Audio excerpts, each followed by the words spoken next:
In this episode, we're going to bring to you arguably the most famous Harley Davidson ever, Captain America. Captain America was produced for the now iconic and blockbuster movie Easy Rider, which starred Peter Fonda. Our particular bike was built by John Sheard of Main Street Power Sports in Schaumburg.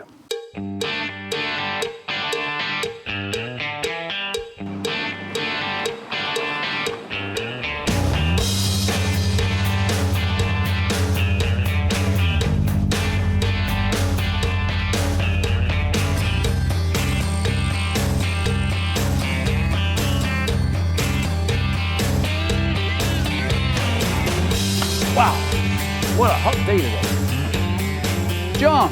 Hello, Alan. John, Alan Masters. How you doing? Search the Ultimate Two World Classic. Yes. Great to meet you finally. So John, listen, you know why we're here, to see this wonderful bike that you built, this Captain America Harley. You know, we've been talking about it all week and so excited to come down and see this bike. Yeah. It's an icon, right? There's only one other one in the world and it just sold for $1.35 million. That's and correct. you have pretty well an exact replica of it.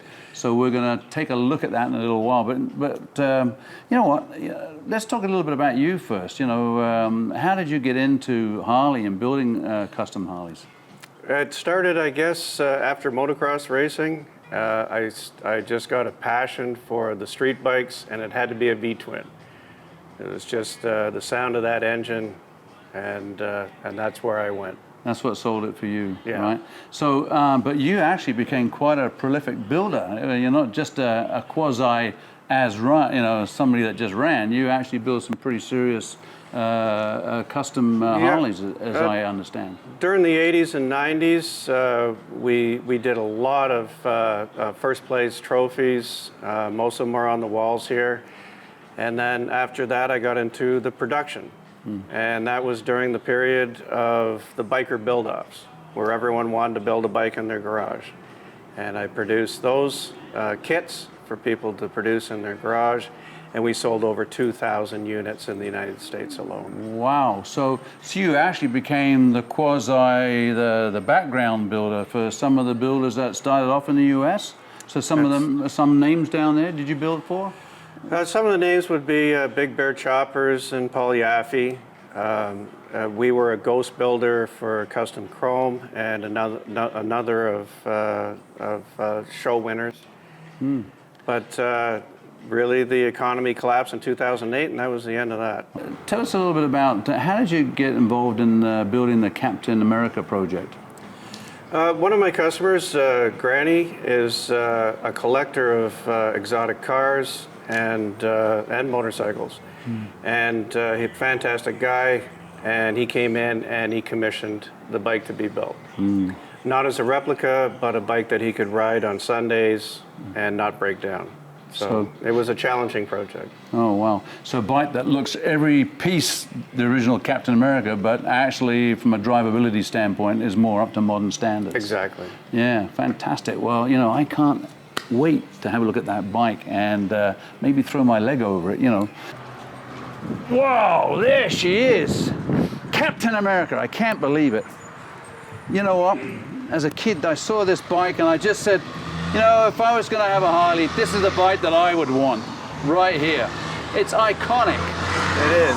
So, John, tell us a bit about this this machine. So, you know, what your mentality, in getting into building it, what you thought about it, you know, how you would build it, and some of the things that we'd like to know. It really comes down to the demands of the customer, whether it's a museum piece and a complete replica, or this one that Granny commissioned, and he wanted to be able to ride this at any time, on any day, and enjoy the ride and get home. So this one here has been corrected as far as hydraulic brakes for safety and geometry for handling. I see. So you told me the original had drum brakes on the back. It had a drum brake on the back and no brakes on the front. And no brakes on the front. Yeah, kind of not what you need today in today's traffic, right? Yeah. So, and you were mentioning that the frame geometry on this bike is a little different. It makes it easier to handle and so on. Back in '69, no one really understood much about trail and rake. to make a bike handle properly. So they raked them out and they suffered and really kind of just muscled their way around. But today we can actually build a bike that handles really well. And these exhausts, they're kind of like a fishtail, kind of replicating the old Brooklands exhaust of yesteryear, used on some the British bikes like Velocette and guys. They always had the big fishtail on there, right? So. Probably the designers had these in the back of the shop when they built the bikes for the movie. Oh, so you figure, we'll put them on, right? Put them on there. Yeah. And of course the Ionic sissy bar. I mean, this was new at the time, wasn't it? This design and length of the sissy bar. This was, if you look at the magazines of that era, you'll always see these big sissy bars with beautiful girls on the back, leaning back. And it really is part of the iconic image of a chopper. And of course, you can't have a chopper without the ape hanger bars. That's right. And this was part of this bike's design at the time. So you've got your rake front end, you've got your ape hanger bars and your upswept exhaust, and of course, the thing that really made this bike stand out in that movie is the teardrop tank with the American flag on it.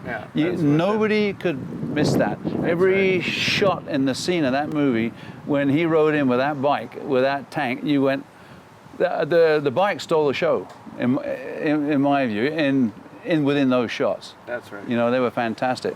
Yeah. So here we are, and of course it was a panhead. Now, this is a panhead. Yep. And so what have you done to the engine? This engine is actually a reproduction, and to make it more reliable, we got rid of the generator, so we have an alternator system, electronic ignition, and in replace of the generator is actually an oil filter. Oh. So we're filtering the oil. Oh, which is a good thing today, isn't it? It's a good thing. Yeah. And other than that, this is actually a big bore, but it is reliable. Yeah. So, and I'm looking under here. There's been no leaks since I've been here, so you know. That's right. So those issues are a bygone era now for Harley. This bike originally was a total loss primary system. Yeah, the oil okay. was fed to the chain, and then it leaked out on the ground, and that's what it did. What I was getting at. Yeah. But now, of course, you know, it's a beautiful job you've done, John. And I see that you've custom made the footrest and shifter equipment and so on. Everything again is for safety, for the hydraulic system, the hydraulic brakes, and it's an easy bike to ride if that's what you want built. Okay. So now, this is the big question. Am I going to be able to ride this bike? I think we could probably fit you in. Yeah, I know it's very, very valuable, and I know the customer is probably very, very, dedicated to this bike and not letting people ride it too much. But if there's a chance that In Search of the Ultimate Tour Classic can throw a leg on this, I would die to do it. All right, I'll take the heat. We're on. Okay.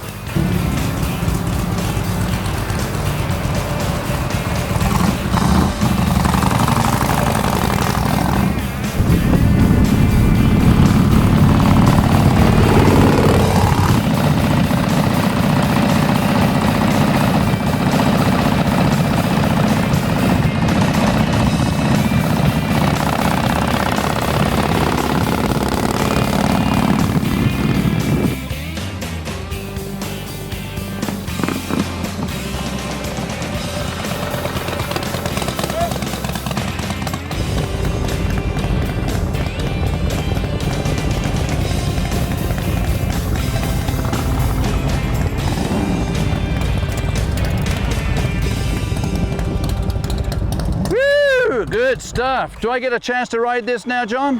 Yeah. I know there's some special things that we have to know, and insurance and all the other stuff, but this is such a valuable piece of equipment. Is this something you're happy with me to? As long as you wear this helmet. All right, we got a deal. We got a deal.